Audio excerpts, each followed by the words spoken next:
Warum du mir aber den Dienst gekündigt hast, weiß ich immer noch nicht. 2 Jahre bist du schon bei mir auf dem Hof. Wir haben uns doch immer gut vertragen. Du willst mit mal abhauen? Ja, will ich und werde ich. Und ich darf nicht mal wissen, warum? Kriegst du wenig zu essen? Ivo, guck dir meinen Speck an.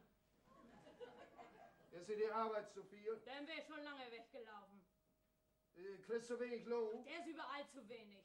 Ja, Himmeldonnerwetter, was hast du denn noch? Ich halte das hier einfach nicht mehr aus. Wer tut dir denn was? Ich vielleicht? Nö. Oder der Schorsch? Nee.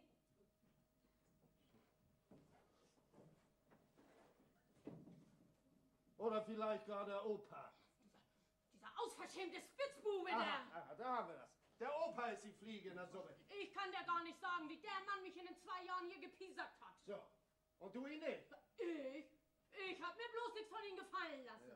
Sollt ich vielleicht den Mund halten? Bei all dem nahen Kram, den er mit mir angestellt hat? Was alte Leute, sie sind manchmal wie Kinder. Da muss man mal ein Auge zudrücken. Ich drück dies Auge aber schon 2 Jahre zu. Man ist das aus mit dem Drücken. Ich geh. Was hat er denn angestellt? Eine tote Maus hat er mir ins Bett gelegt. Ja, da kannst du mal sehen, wie dumm der alte Mann ist. Ja, wenn er Krebs hätte er dir doch ein Lebendiger reingelegt. Halt du ihm, Mann, wieder die Stange. Mir kann das egal sein. Ich hau ab. Och, der, wegen tote Maus wirst du auch nicht den Dienst aufgeben. Nö, nicht wegen der Maus alleine. Ja, nu. Die hat bloß den Topf zum Überkochen gebracht. Oh. Ja, der alte Sünder hat ja nie nicht Ruhe gegeben. Gleich als ich hergekommen bin, da hat er mir meine Sonntagsschuhe auf dem Fußboden festgenagelt. Ja, das war sein guten Tag. Ja. Mensch, ein Dutzend Jungkerls können im Jahr nicht so viel Unheil anrichten, wie die alte Kracke an einem Tag. Ja, manchmal macht er das ein bisschen doll, ja, das stimmt. Aber du musst nicht meinen, dass er es allein auf dich abgesehen hat. Nö. Also ich komm der und wenn auch mal an die Reihe, ja, und der Schorsch auch.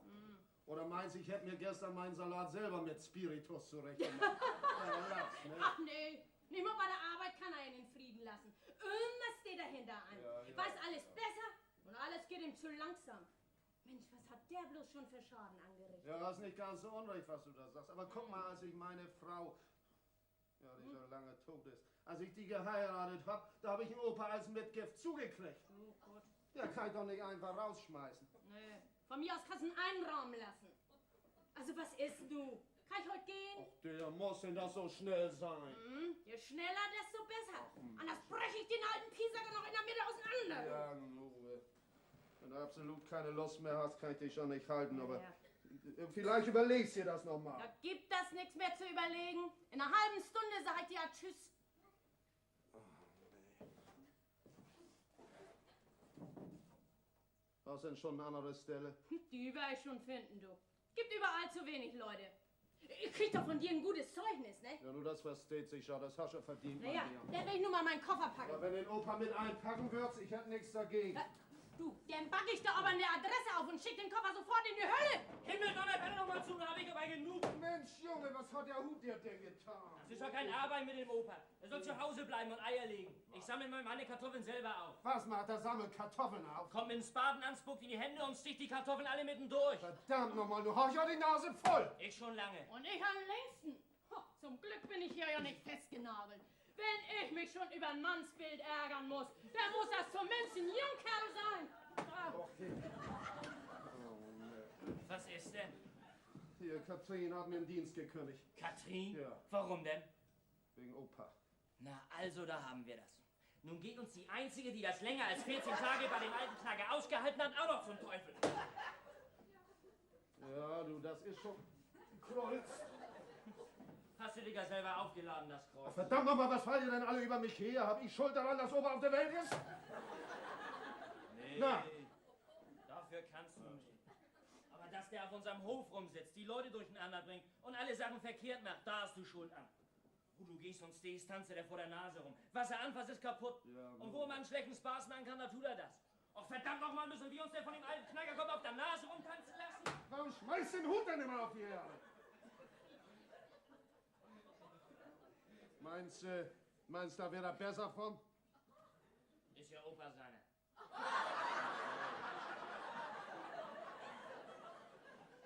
Das gibt bloß ein Mittel, der Alte muss aus dem Haus. Ja. Ja, ich bring's mal nicht übers Herz, Junge. Du bist eben Bangbüchs. Wenn ich Herr auf dem Hof wäre, ich hätte schon lange ein Ende gemacht. Du brauchst bloß zu heiraten. Ja, dann gebe ich ab. Dann kannst du mit dem Opa machen, was du willst. Hör er dir zu.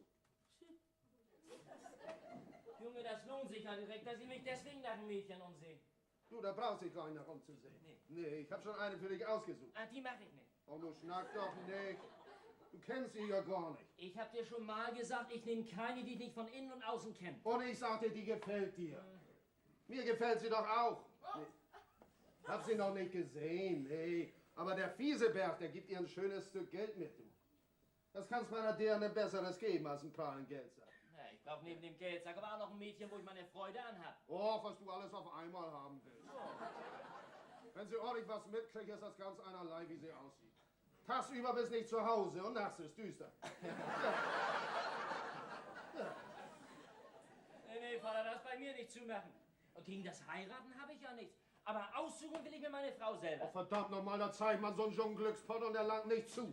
Lang du zu, wenn mir einer was in Glückstopf tut und dir die Augen verbindet. Och. Das kann ebenso gut eine gebratene Henne sein wie ein gekochter Frosch. Nee, das ist schon eine Henne. Das ist saftiges, junges Fleisch. Wer da reinbeißen darf. Oh. Hast du die Henne gesehen? Nee, das schon nicht. Na, aber der Fieseberg, du, der hat sie mir vorgemacht. Fieseberg. Warum schickt er sie denn nicht her, wenn sie so hübsch Oh, ist? verdammt nochmal, seit wann ist denn das Mode, dass die deren Jungs einen Hof machen? Ach, du meinst, ich soll mit dem Blumenstrauß in der Hand 7 Stunden, weil meine Braut will gucken? Da kannst du lange drauf warten. So, dann kannst du auch lange warten, bis du den Hof kriegst. Und wenn ich so alt wäre als Methusalem, abgeben tue ich nicht. Sehr, du weißt Bescheid, mein Junge. Verdammt nochmal, wer hat denn da eine Scheibe kaputt gemacht?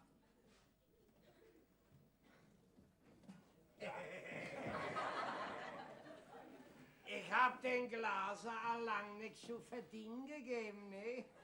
Sag mal, du bist ja wohl bloß zum Kaputtmacher bewählt, was? Hab ihr noch keine Scheibe kaputt gemacht? Na also. Nee, ich ging doch mit meinen Spaten so an die Hausmauer längs. Ja? Hinter mir, da watschelt die alte Bernbach. Die rutscht ja wohl aus. Die schreit auf, ich dreh mir um. Ja, und dann war die Scheibe kaputt. Was ist das überhaupt für eine neue Mode, mit dem dreckigen Spaten in die Stube reinzukommen? Was? Kommt nochmal nicht. Ich wollte euch das doch bloß mal erzählen, wo ans das mit der Scheibe zugegangen ist, ne? So. Du geh mal rauf und feg die Scherben auf. Bin ich dein Hausknecht? Gut.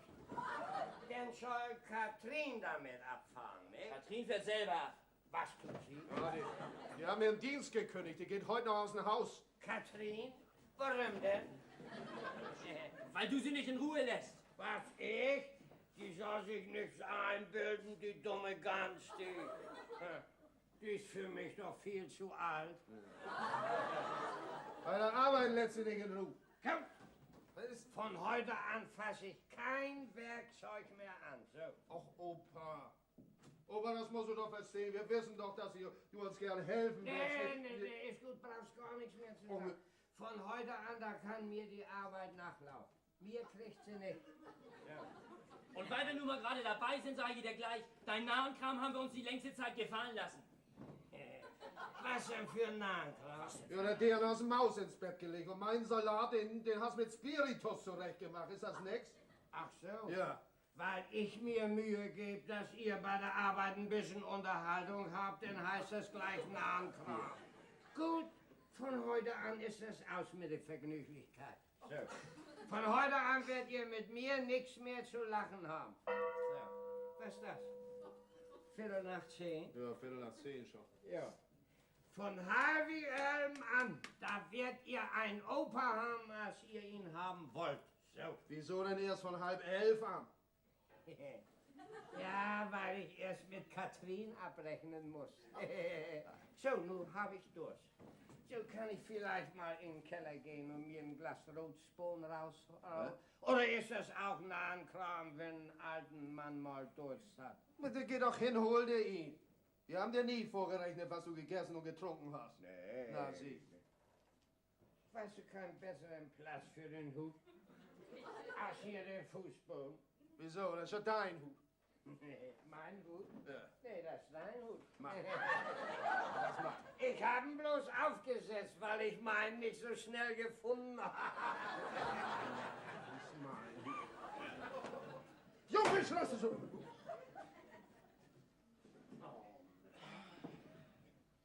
Ich bin bloß neugierig, was der bis 10:30 alles anstellen wird. Gar nichts wieder. Du wirst schon für aufpassen. Und noch viel neugieriger bin ich, was wir nach 10:30 alles erleben müssen. Denn dass der keine Ruhe gibt, das ist mal gewiss. Dann fliegt er raus. Oh.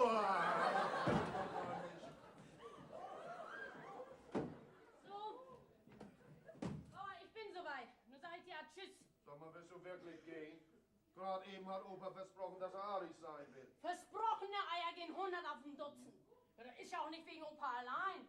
Mit deinem Hof geht das immer mehr bergab und vom Besserwerden ist keine Rede. Na ja, gut, dann bleibt das dabei. Wenn wir dich nicht halten können, dann gehst du eben. Ja, dann ist eben eine Kuh weniger auf dem Hof. Was? Dafür bleiben die Ochsen. Ja, auch alle hier, nicht? Ist das mit meinem Zeugnisbauer, hast du das schon ausgeschrieben? Nee, ausgeschrieben noch nicht, aber das ist ja schnell Hier, gemacht. Nicht? ich hab das schon aufgeschrieben, wie ich das gern haben möchte. Was?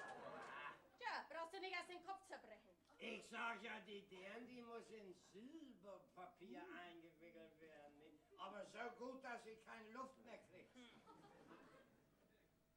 Ich bescheinige hiermit, dass mir die Katrin Röhrig 2 Jahre lang treu, ehrlich und fleißig gedient hat. Ja, sie ist mir über alles gegangen. Ich lasse dieselbige nur fortgehen, weil sie nicht ums Verrecken bleiben will. Und kann nur sagen, Hut ab vor Katrin Röhrig. Ja, passt. Das ist ja großartig, wie die mit sich selbst zufrieden ist. Sind wir auch gewesen. Ja, das sind wir. Auch ich unterschreibe das mal. Ja, ist gut. Und ihr könnt euch ja mittlerweile Tschüss sagen. Aber gebt euch nicht zu viel Süße, ne? Was, bist du frech, Berg?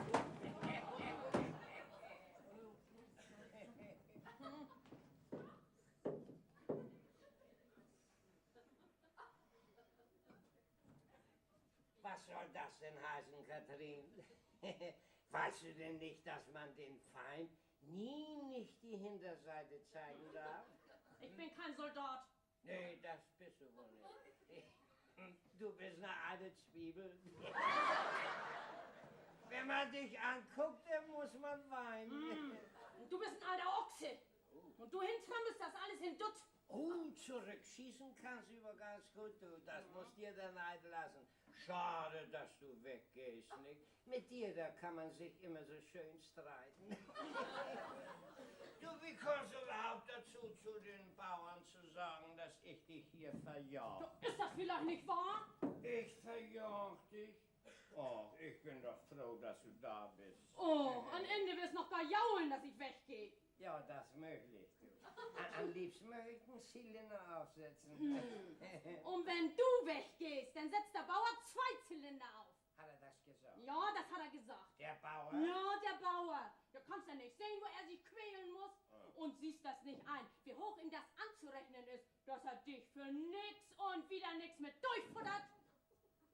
Der Bauer, den geht das schlecht? Ja, nun tu mal noch so, als wenn du gerade aus den Wolken gefallen wärst. Verkaufen muss er, wenn sich nicht bald was ändert. Und da hätte ich mit Schuld zu. Ja, das gerade nicht. Aber dass er dich in all seinem Unglück noch immer als eigene Opa behandelt, ja, da kannst du ihm wohl dankbar für sein. Aber was tust du? Salat machst du mit Spiritus zurecht. Das war doch bloß als Jux. Du, ich bedanke mich für so einen Jux. Wenn du die Kuh melkst, dann lässt du die Milch auf dem Fußboden laufen statt in Eimer.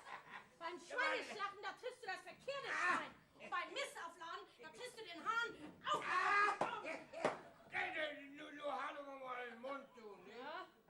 Sonst tut es mir, weiß Gott, noch leid, dass ich statt den Hahn nicht dich auf die Mistgabel gesteckt habe. Ja, du.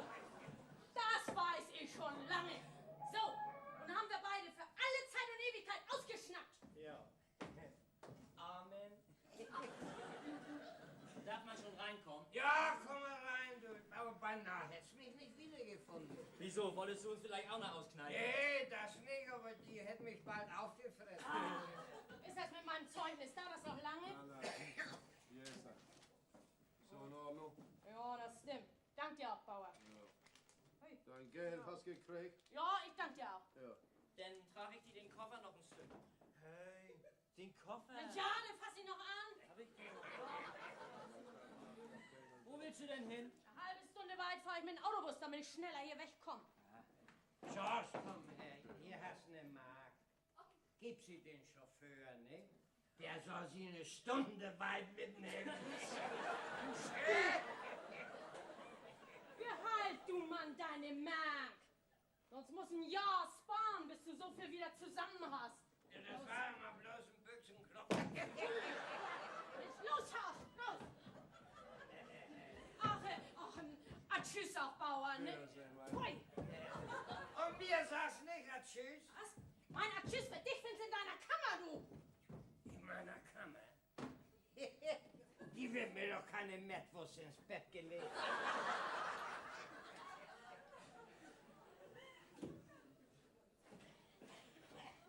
Schorsch, bleib mal nicht so lange weg. Ich muss noch die Pferde nach der Schmiede bringen, ja?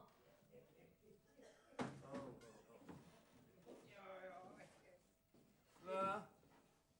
Was hat sie dir denn für einen Tschüss zurückgelassen? Ja, meine Sonntagsstiefel, nicht? Die hat sie mir auf dem Fußboden festgenommen. Ja, die bleibt dir bestimmt nichts schuldig. Du. Nee. Ja, dann läufst du ja nicht einfach nach. Nee, dann wird die an Ende einen Autobus verpassen, ne? Sag mal, Hannes, ist das wahr, dass dein Hof an Absaufen ist? Absaufen nicht. Ne? Ja, nur. Ich brauch Geld. Ach. Ja, mit 1000 Mark wäre mir schon geholfen. Ach so. Ja, wenn Schorsch dann eine heiratet, die ein bisschen was ins Strumpf hat, dann kann ich ja abgeben, nicht? Dann stünde der Hof bald wieder auf den Füßen. Ja. Ja. Ja, also 1000 Mark brauchst du und eine Frau, ne? Ja, aber 1000 Frauen und eine Mark sind leichter zu beschaffen. Ja, eine Frau habe ich auch schon für ihn, aber der Lausebengel, der macht sie nicht. Ja. Ja, und wann musst du das Geld denn haben? Lass uns mal erstmal darüber sprechen, Ja. über das Geld. Wann musst du das haben? Morgen schon, Opa. Was, morgen? Ja.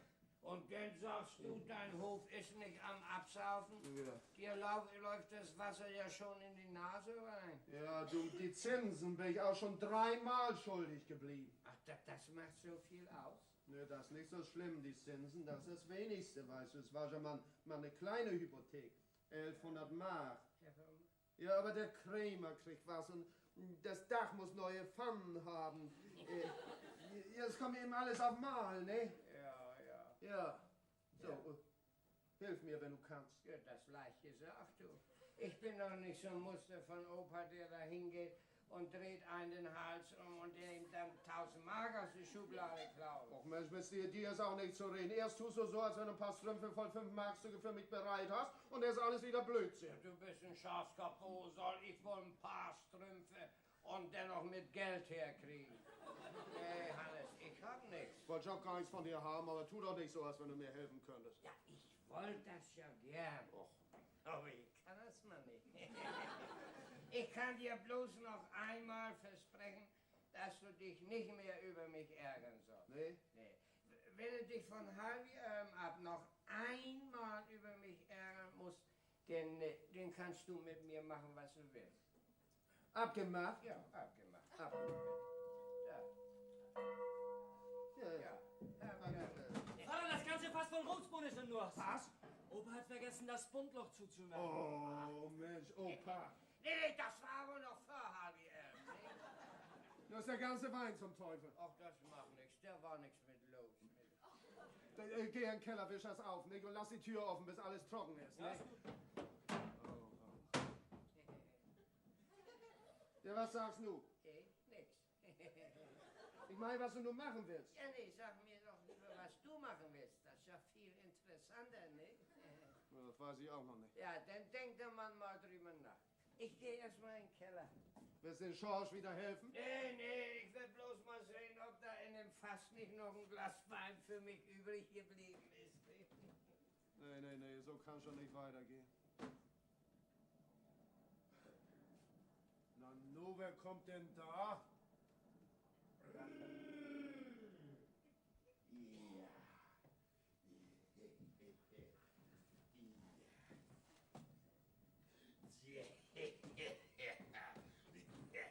Moin, Kuhlkapp. Hallo, Wiesebär. Ja, ich hab keine Ruhe. Ich muss doch mal sehen, was es bei dir hier Neues gibt, ne? Wieso? Willst du am Ende auch schon bei uns das Vieh aufkaufen? Nö, bloß deinetwegen bin ich gekommen. Meinetwegen. Meine Frau und ich, wir hätten gern, dass es mit dem Heiraten weitergeht. Ach so. Also was ist? Hast mit deinen Jungen gesprochen?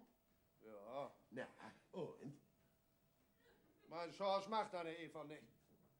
Ja, dann passen sie ja gut zusammen. Meine Eva macht deinen Schorsch auch nicht. Ja, sie sagt, sie nimmt keinen, den sie überhaupt noch nicht gesehen hat. Ja, das sagt mein Schorsch auch. Da hättest deine der noch mal mitgebracht, dann hätten die beiden sich doch mal zu sehen gekriegt. Ja, ich kann dir doch nicht die Füße zusammenbinden und sie wie ein Kalb auf den Wagen schmeißen. Und ich kann meinen Jungen nicht ans Strick nehmen und ihn mit der Peitsche nach dir hintreiben. Aber ich werde meine Eva schon zusammenstauchen, das gebe ich dir schriftlich. Ja, was hilft das alles? Mein Schorsch macht deine Eva nicht. Er mag sie nicht und mag sie nicht. Na, sieh. Verdammten Schied. Ja. Und ich habe mir alles so schön ausgedacht. Ja. Du, sag mal, wo ist denn der Opa? Schläft er noch? Der Opa, der quält schon vor den Haaren. Der wird zugange gekommen, hat der schon alle ausgefressen. Ja, ja, mit den alten Leuten gibt das immer wieder was zu lachen, ne? Ja, ich wäre heilfroh, wenn ich so einen Opa hätte. Mensch, mach bloß einen Punkt. Ja, ich sag, was das ist. Was es alles gibt, was der eine nicht macht, ist für den anderen eine Freude. Was? Den Opa machst nicht? Ach, geh doch los mit. Wenn du willst, ich kaufe ihn dir ab. Was sagst du? Ich kauf dir den Opa ab. Du willst, Brauchst bloß Ja zu sagen, nehme ich ihn gleich mit. du willst mir den Opa abkaufen? Der will mir den Opa abkaufen. Und was gibt das denn da zu lachen? Na ja, nun gut, Herr, das ist ja bei dir, nicht? Du, Fiesebär, was willst du mir dafür geben? Du sag mal, Ja? ist er das vielleicht da, der die Katze beim Pferd hat? Was? Der Alte gefällt mir. Den nehme ich. Hier hast 100 Mark. 100 Mark? Nee, das ist ein bisschen wenig für einen Opa.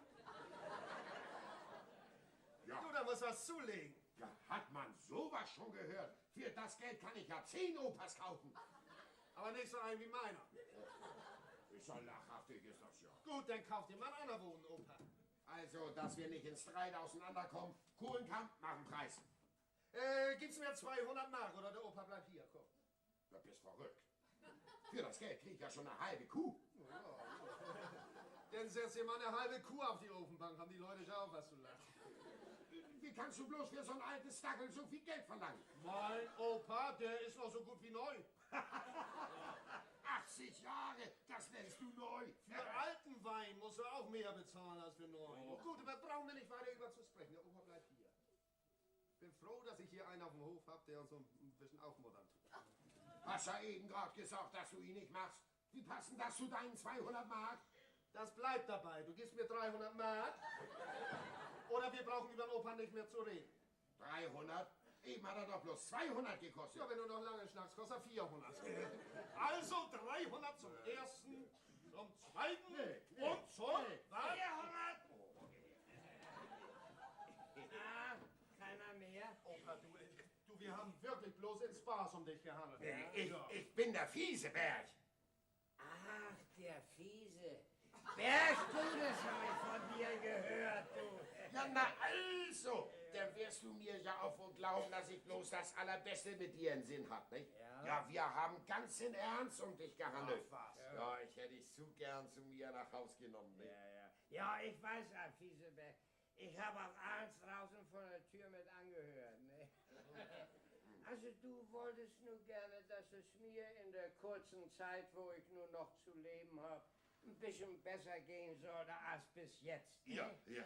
Ja, also gerade rausgesagt, ich hätte nichts dagegen. Na also, Opa, du kommst mit mir. Das ist abgemacht. Leben wir's bei mir haben als ein Kaiser. Eten, freten, suchen, langsam gehen und kein Arbeit. Das ist großartig, ist das. Ja, meine Frau und ich, wir... Ja, ich weiß, ihr könnt ohne Opa nicht leben. Ne? Ja, aber nur wenn ich hier nun so das große Los gewinne, dann muss Hannes aber auch ein bisschen was davon haben, ne? Hat er ja. 100 Mark gebe ich ihm für dich. 100 Mark. Ja. Nee, du hast ihn aber als 300 geboten. Ah, ja, stimmt ja, das hätte ich bald vergessen. Na, also 200, das wäre denn schon von lang, ne? Nee, das langt nicht. Ich lass mich doch nicht verramschen. 1000 Mark gibt's aus, dann ist der Handel abgeschlossen. Oh, kommt überhaupt nicht in Frage. Sag mal, bist du ein Auto oder bist du ein Opa? Nee, ich bin Opa. Ja, aber Autos kannst du haben, so viel, als du willst. Aber zeig mir mal ein Geschäft, wo ein Opa in Schaufenster liegt. 1000 Mark. Ja, Opa ist ein Luxusartikel. Und Luxus kostet Geld. Und du sitzt da und reißt den Mund nicht auf. Sag ihm, dass das Wucher ist. Ich hab nichts dazu zu sagen. Wir beiden, wir haben den Spaß um Opa gehabt. Ja, wenn er nur ernst meint, ist das doch seine Sache. Ja, Kuhlenkamp, das ist eine Gemeinheit, wenn du nur auf einmal von nichts was wissen willst. Also, Kindes, das Hin- und Herschnacken hat nur gar keinen Zweck. Willst du 1000 Mark ausgeben oder nicht? Ach, wenn du doch nicht gleich so unbändig in die Höhe gegangen Ja, wärst. nee, bei Opas gibt's ja keine Höchstpreise. Guck mich an, du wirst nicht betrogen. Bitte. Ja, dich können wir schon brauchen. Ja, und mit mir wirst du mehr Freude haben als mit 3 Quarters. Ja, das glaube ich wohl. Ach, wenn du doch bloß nicht so bannig teuer wärst. Also gut, pack ihn mir ein. Nee, nicht im Papier. Gib ihm einen Überrock. Draußen ist es windig und ich habe keinen geschlossenen Wagen, nicht? Ja, no. Ja, aber erst möchte ich denn nun mal die 1000 Mark sehen, ne? Ach so, ja. Hier. Hier. Da. Ja, das sind 100. Ja, das andere kommt nach. Wann er denn? Jeden Monat 100 Mark. Das ist gut. Hier. Dann nimmt man heute erstmal meine Weste.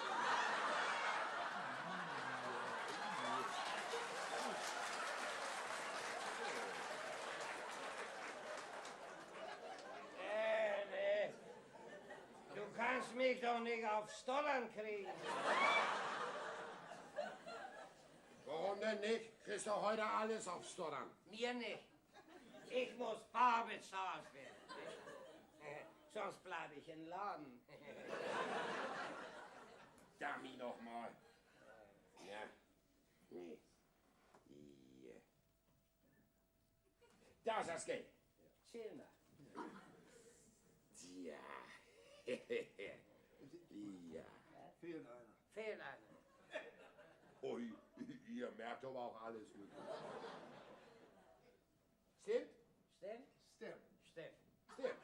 Dann gratuliere ich dir auch. Viele, viele Male. Ja.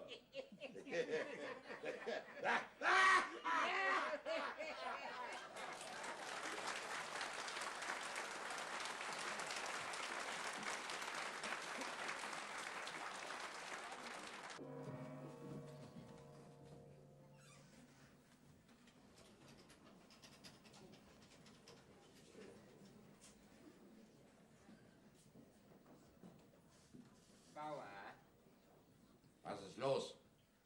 schmeiß mich raus, wenn ich reinkomme. Was willst du? Ja, ich wollte dich gerne um was bitten. Hab ich gern. Also, red schon. Meine Schwester heiratet morgen. Und da wollte ich gern bis morgen Abend Urlaub haben, dass ich bei den Jux dabei sein kann. Nee, das geht nicht. Gerade nu, wo wir die meiste Arbeit haben. Och, sag mal ja. Wenn sie das nächste Mal heiratet, bin ich auch mit einem halben Tag zufrieden. Wo ist deine Schwester denn? In Tolsdorf. So weit weg? Schön. Na, meinetwegen fahr hin, wenn du schon bei dem Unglück dabei sein musst. Danke. Aber für die Zeit musst du mir einen anderen Knecht stellen, sonst bleibst hier. Wo soll ich denn so gar einen anderen Knecht herkriegen? Ich wollte doch gleich wegfahren. Geht mich nichts an. Wann ist denn der Zirkus zu Ende? Um 5 hat die Frau gesagt. Du, die hat sich vielleicht geärgert. Geärgert? Jo, weil sie den Opa mitnehmen musste. Überall muss der olle Quarkkopf dabei sein. Hä? Hat sie gesagt. Dein Mund hältst! Ich dulde nicht, dass ihr so über den Opa sprecht. Ja, ich bin ja schon still. Sag Eva Bescheid, sie soll mir Kaffee machen. Eva ist mit in den Zirkus gegangen. Was, die auch? Der Opa wollte das so. Ach so, ja, denn ist gut. Ja, ich werde mal eben mit Jochen snacken, ne? Vielleicht springt der ja so lange für mich ein. Meinetwegen, mir egal, wen du bringst.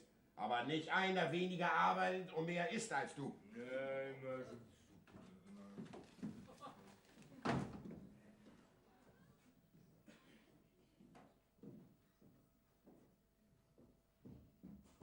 Ist hier einer zu Haus? Bist blind, dass mich nicht sehen kannst? Bist du der Bauer?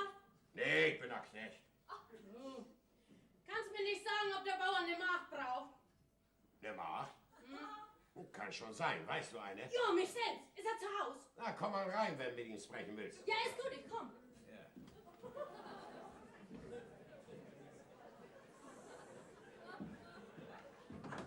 Ja. Tja, der. Junge, das muss aber ein guter Mann sein, dein Bauer. Wenn er das erlaubt, dass der Knecht in einer guten Stube sitzt und Zeitung liest. Ach ja, ich bin ganz zufrieden mit ihm, nicht? Ja, wie es mit dem Essen ist, brauch ich nicht zu fragen, wenn ich dich beguck.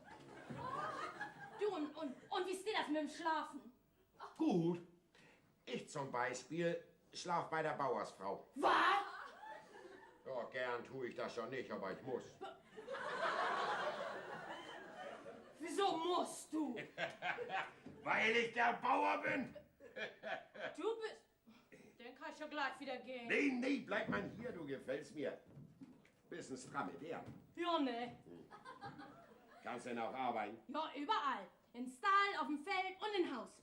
Hast Zeugnisse? 3. Auf meiner ersten Stelle war ich 5 Jahre, auf der zweiten 3.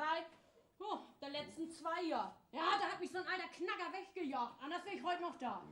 Ja, dann zeig mal her die Zeugnisse. Ne? Oh, ich hab meinen Koffer im Krug stehen. Da sind sie drin. Soll ich ihn holen? Ich will dir mal was sagen. Hoi! Also, ich werde das 14 Tage mit dir probieren, ne? Ist mir recht. Ich probiere auch gern erst mal 14 Tage mit dem Bauern.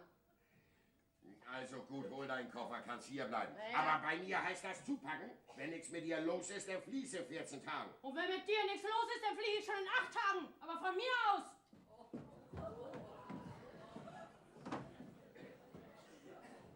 Wenn du mit deinen Händen so fix bist wie mit dem Mundwerk, dann soll mir das recht sein. Du mit Bezahlen so fix bist wie mit dem Rausschmeißen, dann kann mir es ja auch recht sein. Tschüss so lange. Dummer Kilomann, die hat ja noch ein besseres Mundwerk als meine alte. Vater, ich brauche eine andere Hose. Wieso? Hast dich nass gemacht? Für Opa. Er hat auf dem Elefanten geritten und sich die Hose von oben bis unten kaputt gerissen. Ja, was hat der denn auf dem Elefanten zu tun? Er hat gesagt, er möchte auch mal auf einem reiten. Ja, wo soll ich denn nur auf mal eine andere Hose herkriegen? Von mir passen doch keine. Braucht ja nicht schön zu sein, wenn er mal eine anhat. Na, dann hol dir eine von August. Ist der Zirkus schon aus? Nee, nun kommt erst der Feuerfresser. Oh, da passt bloß auf, dass Opa das nicht auch probiert. Nee. Und nachher kommen noch 2 Frauen als Boxer. So? Na, wenn sich da bloß Mutter nicht reinmengeliert. Ach, Junge, da muss ich dabei sein. Ach, der.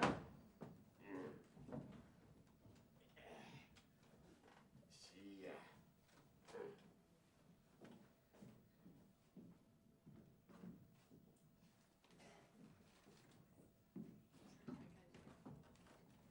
Na, was ist?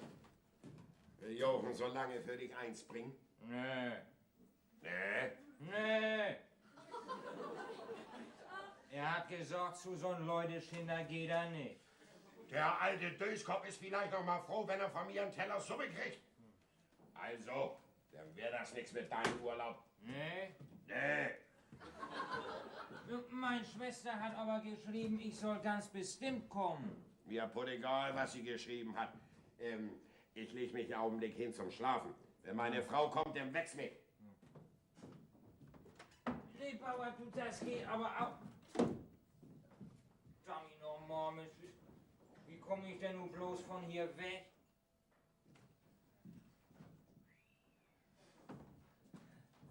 Tag auch. Ich möchte mal mit den Bauern sprechen. Der schläft. Ach, das ist aber dumm. Ich habe was sehr Wichtiges. Kannst mir das ja erstmal sagen. Wenn das denn wirklich so wichtig ist, dann lang ich ihn dir raus. Wer bist du denn? Ich bin der Knecht hier. Und die Frau ist auch nicht zu Hause? Nee, Und die Eva auch nicht? nee.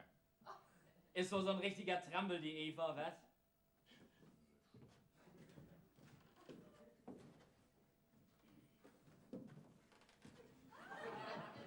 Ist das ein Trampel? Donnerwetter noch mal. Das ist die Eva? Junge. Schade, dass sie bloß halb da auf ist, ne?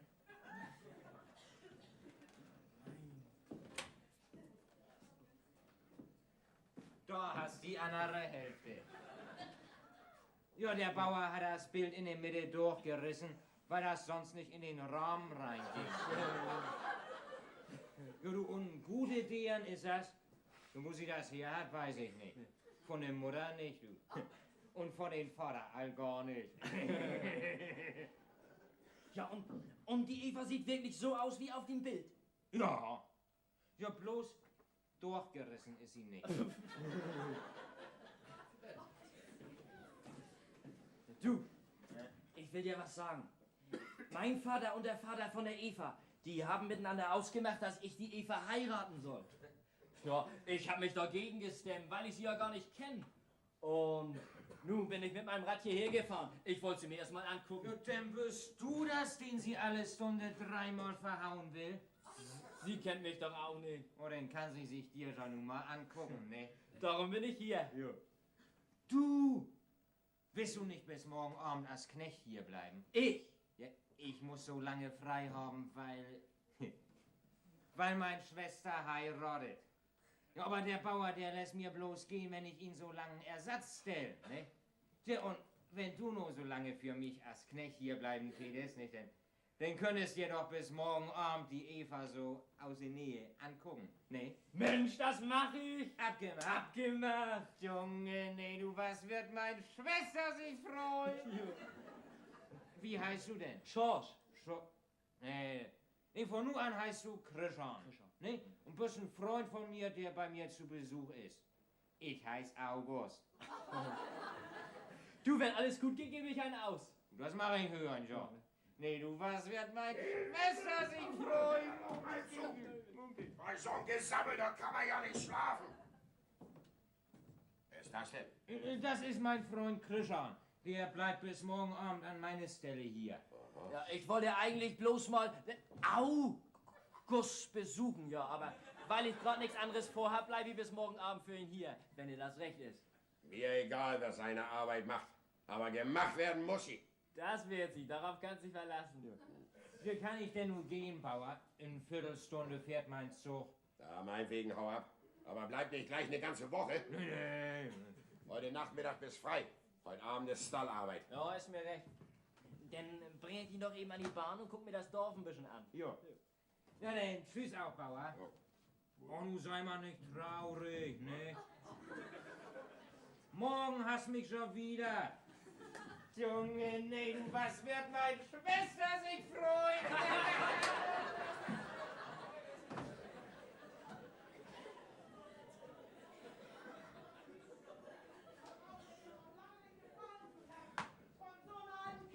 Mensch, sie schreit ja, als wenn ihr der Elefant auf den Fuß getreten hätte.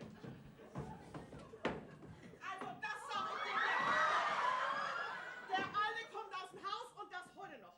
Nicht eine Stunde bleibe ich länger mit den alten paar Schatz noch unter einem Dach. Was ist denn los? Ist schon nicht zu glauben. Mitten unter den Leuten zieht der Kerl sich die kaputte Hose aus und die andere an. Ich denke, ich muss in die Erde sacken. Hättest das ja nicht zu leiden brauchen.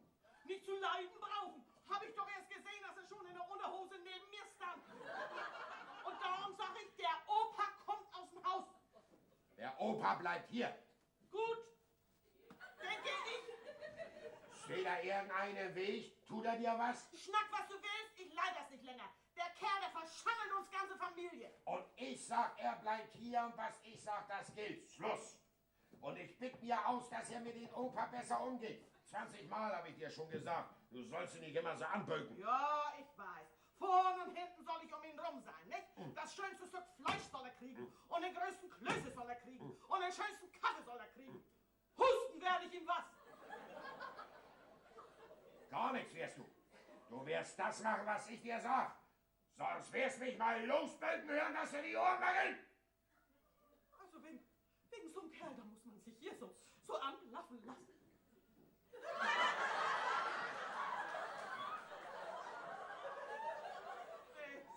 Wir Frauensleute, wir haben das nicht leicht. Mein Gott, wäre ich doch bloß als Mannsmensch auf die Welt gekommen. Wäre mir auch lieber gewesen. Was? Ich möchte bloß wissen, was du dabei hast, dass du dich so um den Alten tierst. Da steckt doch was hinter. Denn dass du den Alten rein aus Mitleid aufgenommen hast, das kannst doch dem Bauernwärter seiner Gans erzählen. Könntest vielleicht recht haben. Das siehst du? Da haben wir das schon. Und ich darf nicht wissen, was da gespielt wird. Weil du den Mund nicht halten kannst. Weißt du, womit das aus ist, wenn du deinen Mund aufreißt? Nee. Dann ist das mit 2 Häusern aus. Was für 2 Häuser? Tja, die 2 Häuser gehören uns mal zu, wenn du mit den Opa so umgehst, wie ich dir schon 100-mal gesagt habe. So, nun weißt du Bescheid. Nee, gar nichts weiß ich. Nicht ein Sterbenswort habe ich verstanden. Ich hab den Kuhlenkamp den Opa für 1000 Mark abgekauft. Was hast du? Ja, gibt es denn sowas? Alles gibt es, wenn man aus 1000 Mark 2 Häuser machen kann, nicht? Ja, aber Und der eine tut doch bloß immer so, als wenn er sich kein Hemd kaufen kann. Dabei hat er 2 eigene Häuser. So ein Fuchs. Wo weißt du das von? Von Seudbär. Und wo sind die Häuser? Oh, das weiß ich nicht. Ist ja auch egal. Hauptsache, sie sind da. Und wenn du da oben, nee, hier, bloß für 5 Pfennig Schmalz hättest, dann würdest du auch einsehen, warum ich für den Opa 1000 Mark gegeben habe und warum ich das will, dass er gut behandelt wird. Ja, nun weiß ich. Der Alte muss uns die beiden Häuser vermachen. Ja, Mars Hüß, Wüst. Ja. Ja, aber meinst, dass er das tut, wenn du so mit ihm umspringst? Das hätte ja man gleich sagen können. Nun sieht die Sache ja ganz anders aus. Ja, ne? Oh, Mann. Wenn wir das zurechtkriegen, dass er uns in sein Testament reinschreibt. Ja, das müssen wir zurechtkriegen, du. Oh Gott, ich bin jetzt so aufgeregt. Ich krieg schon gar kein Wort mehr raus. Ja, du wirst dich ja wohl wissen, was du zu tun hast, dass uns die 2 Häuser nicht wieder aus der Nase gehen. Ja, brauchst gar keine Angst haben. Och, ich werde ja so nett zu ihm sein, als wenn er jeden Tag Geburtstag hat, nicht? Ja, und zu keinem Menschen sagst was? Nee. Auch zu Eva nicht. Nee. Ja, der hat er ja sowieso einen Namen gefressen. Ja, und sag mal, wann schnackst du denn nun mit dem Alten wegen dem Testament? Wenn er bei uns schön weich sitzen tut. Ja, fangen wir doch mal gleich mit an, Ja. nicht? Oh, das ist doch eine Woche, ist das.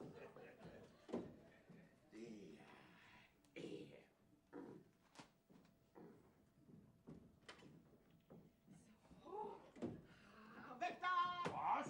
Ist doch für Opa! So, ach, und einen Kaffee soll er kriegen, als wenn er für einen Türken gekocht wird. Ach, sag mal, wo kriegt er nun bloß so schnell ein Stück Butterkuchen her? Hier, wozu brauchst du denn so schnell ein Stück Butterkuchen? Schäm dich mal, dass du sowas Fragen machst. Für unseren lieben Opa! Ach ja, für Opa. Große! So ist recht, mein Dear. Wirst das schon noch lernen. Für Opa. Tag auf, Bauer. Na? Da sind wir wieder. Na, wie war das denn? Oh, schön.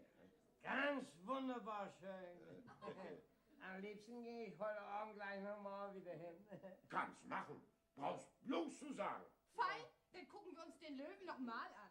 Ja. Was? Ihr habt sogar einen Löwen gesehen? Ja. Ihr bist denn gar nicht bange gewesen. Nee.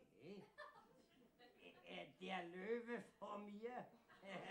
Oh, das glaube ich nun nicht, oder? Doch, deine Alte hat schon bei mir gesessen. Ach so, ja. Ach, das war Mordsjux, war das. Ja.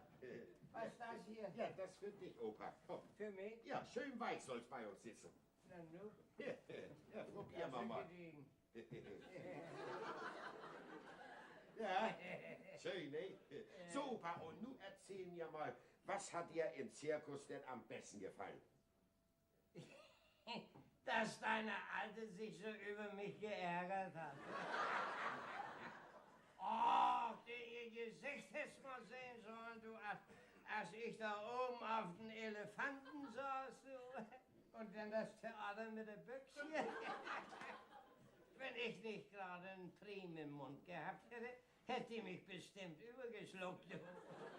Opa, ich mein, du tust ihr Unrecht. Ja. Sie hat eben Angst gehabt, dass du von Elefanten runterfällst oder dass du dich ohne Hose erkälten würdest. Na, nee, du wirst dich schon wundern, was da für ein Donnerwetter über mich runtergeht, wenn ich ihr vor Augen komme, du. Der Opa ist ja schon wieder da. Als wenn ich mir das nicht gedacht hatte. Na, Opa, bist auch schon hungrig? Gleich gibt es Kaffee, Opa. Sitz auch schön weich auf dem Kissen. Ach, hab ich extra aus meinem Bett für dich rausgeholt. Ja, wird dir schon bei uns gefallen, Opa. Komm, Eva, dass wir schnell fertig werden, nicht?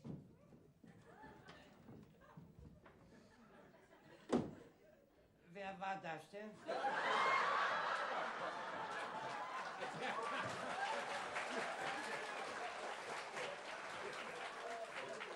Ja, aber Opa, kennst du denn meine Alte nicht mehr? Nee. Hat der liebe Gott die denn umgekrempelt? Opa, was möchtest du denn gern zum Kaffee haben? Kuchen oder Butterbrot? Schweinskopf. Ja, so ist richtig, Opa. Man immer sagen,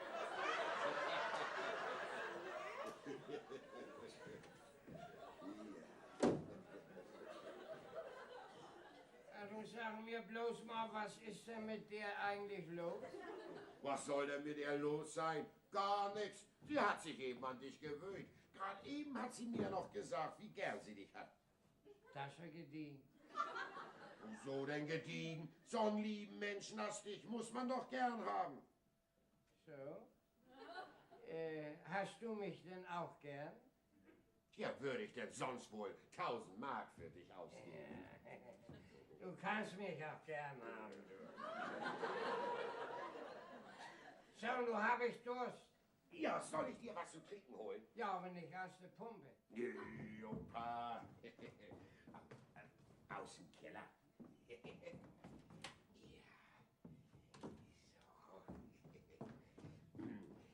Du, Opa, willst du lieber Rotspun oder Mosel? Zuerst Mosel. Ja.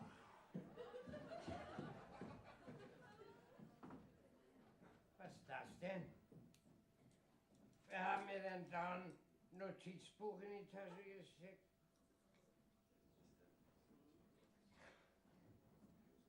Was ist das? Fieseberg ist ein gemeiner Lump. Heute hat er den Bauern Tim, der sowieso nichts hat, mit einer Ziege angeschissen.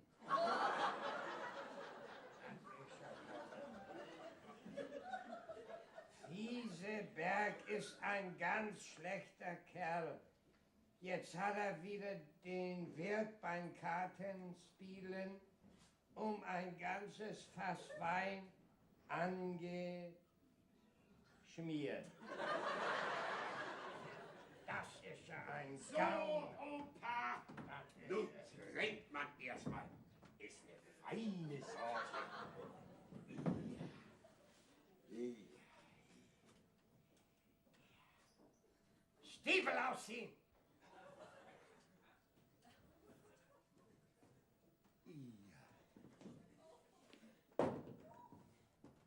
Den anderen auch? Ja. In die Kammer damit.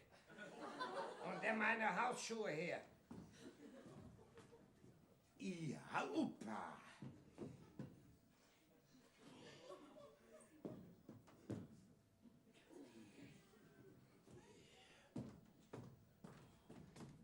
Wo sind die denn? Such sie mal, wirst du schon finden, noch ein bisschen Dalli. Ja. Das ist schon ein Gauner. Als ob ich mir das nicht gedacht. Ja,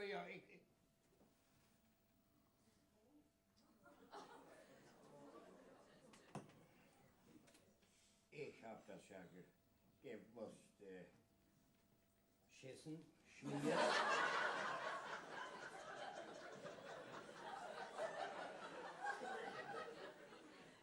So ein elendiglicher Dickkopf. Er haut der Eva in der Stube eine runter, weil sie den nicht heiraten will, den ihr der Alte ausgesucht hat. Das ist schon interessant. Geschlafen wird bei uns in der Nacht. Such deine Plünnen zusammen und dann drück dich in die Kammer von Knecht. Ein bisschen Dalli.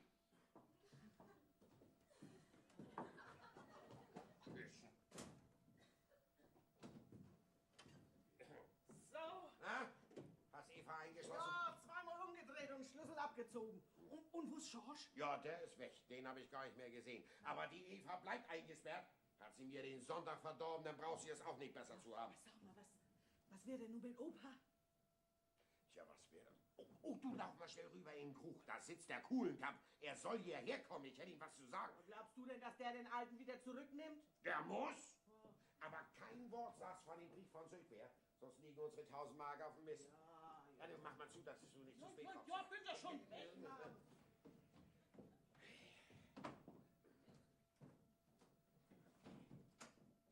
So.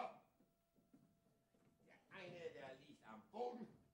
Und nun kommt der zweite an die Reihe. Ja.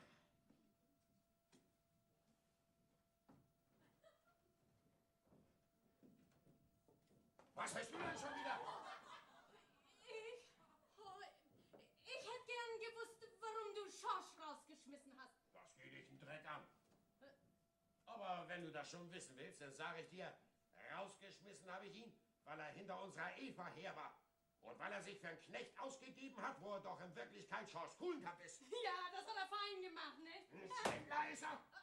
Ganz unverschämter Lump. Das ist nicht wahr. Schorsch ist ein anständiger Kerl. Wo willst du denn das bisher wissen? Was? Das soll ich nicht wissen, wo ich 2 Jahre bei seinem Vater im Dienst war. Was?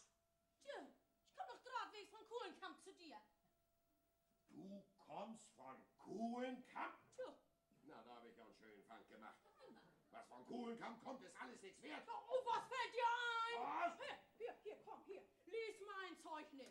Und wenn du noch mal sagst, dass ich nichts wert bin, dann such dir eine andere. Hier. Ja. Weil, wie heißt du? Katrin Röhrig? Ja, wenn das steht, welche wo so heißen, ne? Das ist ja gediegen. So, Ja, ich habe einen Knecht, der heißt auch Röhrig. nicht möglich. Ja, August Röhrig. War August Röhrig. Oh, so ein kleines Spitteligen mit blonden Haaren und Katzenaugen. Stimmt. Oh, das ist ja mein Bruder. Ja. Dein Bruder? Ja, mit 2 Jahren habe ich nichts von ihm gehört. Und der ist bei dir. Sag mal, hast du noch eine Schwester? Nee, ich bin die Einzige. Ja, aber August ist bei dir. Du, wo ist er denn? Auf deiner Hochzeit? Ich hab ja noch nicht mal einen Bräutigam. Oh, angelogen hat mich der Hund, der Verdammte. Läuft wohl wieder hinter der Schürze her, wo er nicht von los kann. Angespielt hat er nicht. Och, ärger dich nicht, Fieseberg. Du wirst als Jungkerl wohl auch nicht immer in Katechismus gelesen haben, wenn dich der Hafer gestochen hat. Ja, du, weißt du, Kader ist Kader. Ist das gewählt? Nix als Halunken habe ich um mich herum. Und da kommt der Größte. Ah, mein lieber Freund. Komm, setz dich. Ja, deine Frau hat mich noch mal herbestellt. Wieso hast hast du jetzt nochmal überlegt? Ja, das hat mich so gekränkt, weil du von mir glaubst, ich hätte den Opa wegen der Erbschaft gekauft. Das kann ich nicht auf mir sitzen lassen. Ja, ich hab den Opa bloß gekauft, damit meine Frau mal mit einem reden kann. Ja, und dass ein bisschen mehr Leben bei mir ins Haus kommt, nicht? So, Aber nun hast du mir die Freude verdorben. Packen wieder ein und nehmen wieder mit. Fieseberg ist kein Erbschleicher. Prost! also Fieseberg, das gefällt mir schon. Da habe ich dir mit meinem Verdacht Unrecht getan. Das hast du, Kuhlenkamp. Kannst mir glauben. So. Ich würde ihn doch sonst nicht wieder hergeben. Nu, wo ich weiß, dass bei ihm was zu holen ist. Hätte ich gar keine Angst zu haben brauchen, dass du mich und Schorsch und mein Erbteil bringst. wa? Nicht eine Sekunde. Gut, Fieseberg, dann behalt ihn, du. Was mir zurückgeben wollen, bloß. Nee, auf gar keinen Fall. Das kann ich auf gar keinen Fall annehmen. Komm, nimm wieder mit, damit du wieder ruhig schlafen kannst. Naja, wenn dir doch auch nichts an ihm gelegen ist, nicht? Also Prost. Du, was soll er kosten? 1000 Mark. 1000 Hier. Mark. So, ja. 1000 Mark. So, ne? 1000 Mark. Ja, und 100 extra. Und für Zirkus, Kost und Logis und all den Kram, den er kaputt gemacht hat. Zu backen will ich bei der Geschichte nichts. Kaputt gemacht? Was hat er denn kaputt gemacht? Oh, mehr als genug, soweit kennst ihn ja, ne? Ja, ja, die 100 Mark wären mir schwer. Gib mal. Ja, das muss mit deinem Opa abmachen. Also, abgemacht. Ja, abgemacht, Wiesenberg. Ja.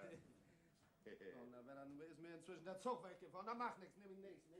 Du, den Opa lasse ich dir so lange hier. Was? Ja, ich hab drüben im Krug noch einen Grux, den Ja, ich- glaubst der du, dass aus- er nicht kalt wird? Ja, Und den Opa, den holst du gleich wieder Also ab, nicht ne? so ungut, ne? Wir bleiben die Alten, Ja, ne?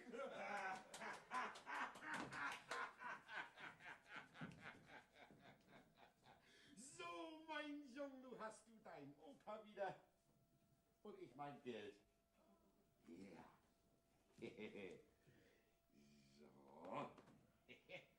Da kam ein aus Ding. So. Prost, mein Junge.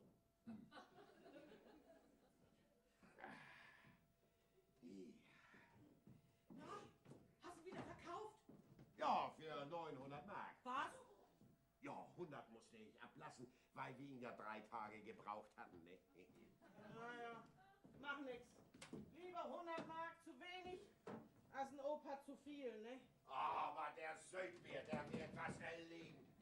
Und nu, kannst du das hören? Ich glaub, der Alte ist verrückt geworden, was? Ja, den werde ich gleich wieder gesund machen. Augenblick.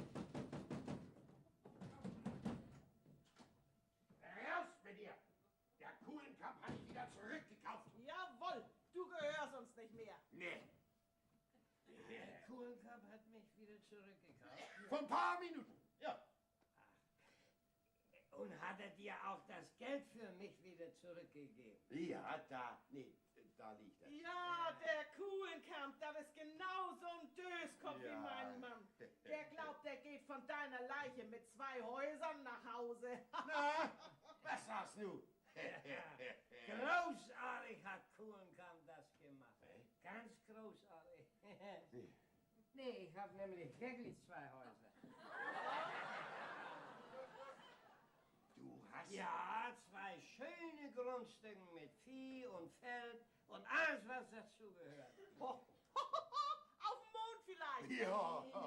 Die stehen hier schön fest hier unten auf unsere wackelige Erde. Oh, solche Lügen stinken ja zum Himmel. Ja. Hier, soll ich dir mal vorlesen, was Söldbers Frau mir geschrieben hat? Nee, Ja. gib dir mal keine Mühe, ich weiß, was da steht in dem Brief. Wo willst du das denn woher wissen? Ja, weil ich den Brief nämlich geschrieben habe.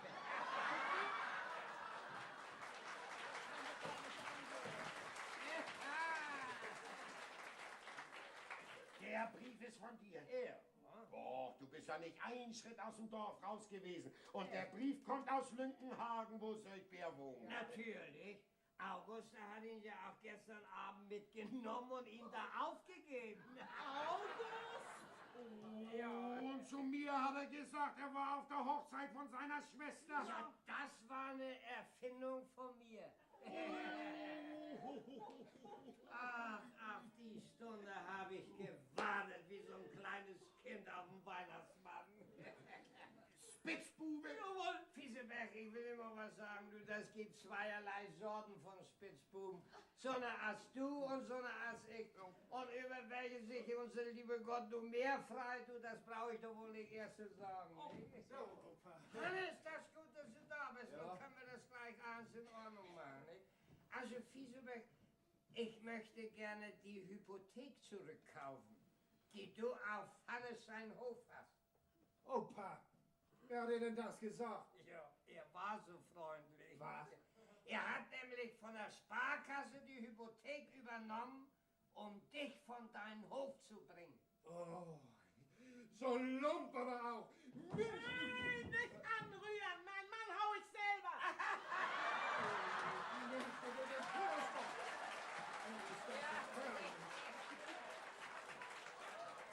Hannes, so viel hatte Fieseberg von dir zu kriegen. Auch das ist nicht so schlimm, gerade so viel, als ich ihm für dich aufs Brett gezählt habe. 1100 Mark. 1100 Mark. Wie viel? 1100 Mark. 900! 1100. 900! Wenn er 900 sagt, dann hat er 200 Mark in die Westentasche gesteckt. Du bist mich ja vielleicht verflixter Gauner! Also, Fieseberg, du hast von Hannes Kohlenkamp 1100 Mark Ja, bekommen, ja. nicht? Davon bin ich nicht bezahlt. Nee, da ist die Hypothek mit bezahlt. Was gibt das nicht? Das ist aufgelegter Schwindel! Ja, wenn das Schwindel ist, dann geh mal vor Gericht und zeig mich an, nicht? Willst du mir den Hypothekenbrief rausgeben oder nicht? Willst du mir den? Ja. Lass mal. Da.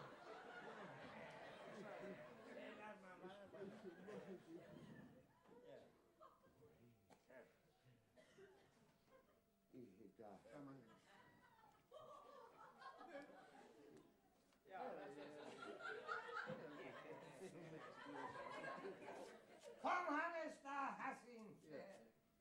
So schnell hat noch kein eine Hypothek bezahlt. Nee, du das so. Aber nun macht ihr, dass ihr hier von Hof runterkommt. Mal ein ganz bisschen Dalli. Habt ihr mich verstanden? Ja, da bist du aber auf dem Holzweg. Wo ist Eva denn? Die hab ich eingesperrt, dass ihr der Appetit auf den Lausebengel vergeht. Na, dann hol sie mal her, auf Nö. die Stelle. Oh. Du, oder soll ich deinen Nachbarn mal rüberholen? Der kann dich ja mal fragen, wie dir seine Beeren geschmeckt hat. Ja, der Für so einen Opa bezahlt so ein Dreck wie 1000 Mark. So, und was ist nun mit Schorsch? Wo ist der? Der ist nicht mehr hier. Ach, Den habe ich rausgeschmissen. ist...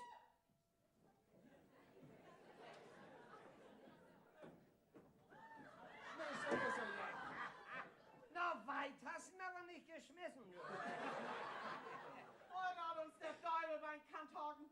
Ja, was ist denn nun schon wieder los? Der Schorsch war bei Eva drin. Was? Ja, wie ist er denn da reingekommen? Ganz einfach durchs Fenster. Mann, keine Angst, mehr als auf dem Dachboden ist in der Kammer auch nicht passiert. Du, so habe ich das früher auch immer gemacht. Nun wird mir die Sache aber zu dumm. Ja? Ja, glaubst du denn, du kannst mit uns bis in alle Ewigkeit Schindluder treiben? Lauf mal zum Gericht und pack aus so viel, wie du willst. Das ist mir nun schiedegal. Nu werde ich erstmal Ordnung machen. Aus der Hochzeit wird nichts. Und ihr beiden macht, dass ihr rauskommt. Und du gehst gleich mit. Und wenn August kommt, fliegt er auf. Ist hier eine Hochzeit, dass ihr so einen Radau macht? Ach, August, da bist du ja. Sag mal, ist deine Schwester nun schon verheiratet? Ja. Und du, die hat sich vielleicht gefreut. Heute ist sie mit ihrem Mann nach Stadt. Sie wollen Kinderwäsche einkaufen. Ach, was du nicht sagst. Und wer ist das hier denn wohl? Dann bin ich ja auf dem Verkehr der Hochzeit gewesen.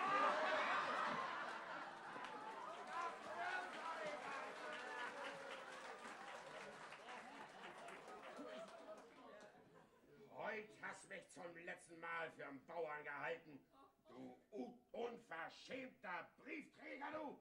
Aus dem Haus mit dir! Nee, was, du wirst uns hier rausschmeißen? Wo du doch froh sein musst, dass wir dich nicht rausschmeißen, nicht? Was? Ihr mich aus meinem Haus? Nee, aus meinem Haus. Dies Haus hier, das gehört nämlich mir zu. Das kann ja gar nicht angehen. Nee. Ich hab doch das Pachtgeld alle Vierteljahr an Söldbär bezahlt. Natürlich. Söldbär ist ja auch mein Verwalter. So, und nun bist du gekündigt. So.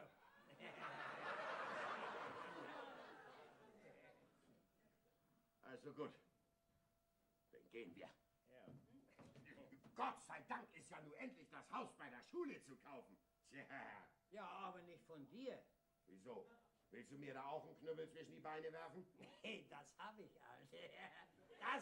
Das Haus bei der Schule, das ist nämlich das zweite, was mir zugehört.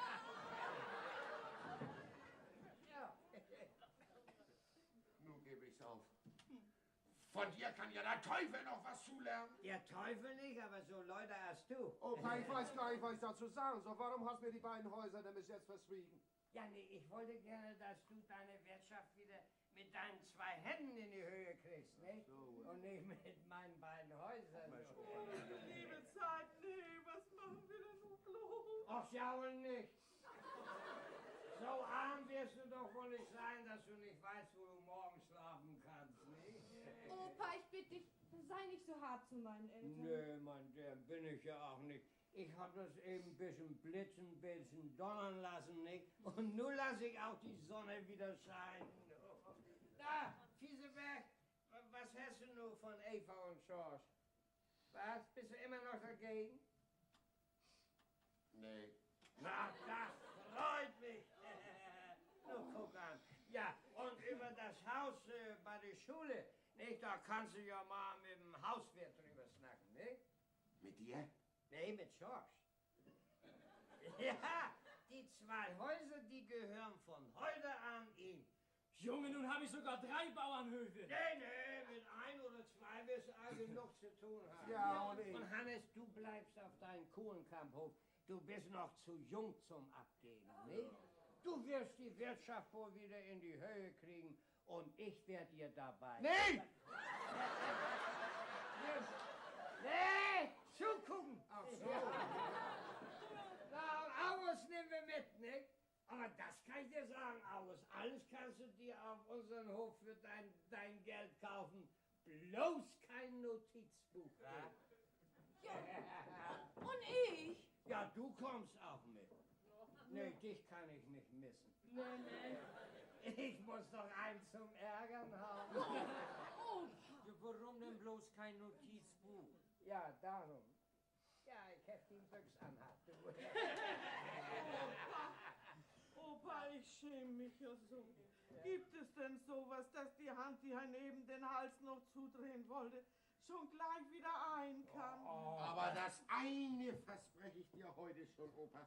In meinem ganzen Leben da kauf ich kein Opa wieder.